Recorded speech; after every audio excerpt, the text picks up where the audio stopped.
રાજકોટ મહાનગરપાલિકાની standing committee દ્વારા વર્ષ 2026-27 માટે ₹3604.90 કરોડનું મહત્વાકાંક્ષી બજેટ મંજૂર કરાયું।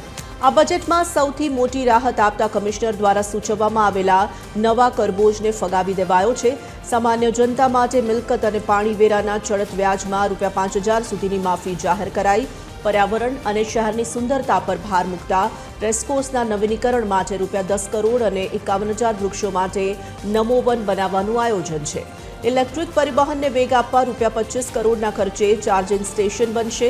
विशेष रूपे महिलाओं माटे मात्र ₹1000 में वार्षिक मुसाफरी पास और नाना महुआ ब्रिज नीचे गेमिंग झोन जेवी आधुनिक सुविधाओं आ बजेट ने लोकहितकारी बनावे छे। જ્યારે આજે રાજકોટ મહાનગરપાલિકાનું બજેટ 3604 કરોડ રૂપિયાનું બજેટ રાજ્ય સરકારના અને કેન્દ્ર સરકારના સહયોગથી અમે લોકો મંજૂર કરાવી શક્યા છીએ।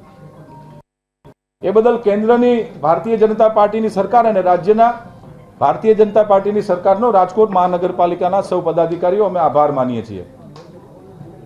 કુલ મિલાવીને વાત કરું તો આજની સ્ટેન્ડિંગ કમિટીની જે બેઠક હતી એમાં 95 કરોડના કરબોજોને ફગાવીને નવી અનેક વિકાસ કામોની યોજનાઓનું અમે લોકો અમલીકરણ કરવા જઈ રહ્યા છે।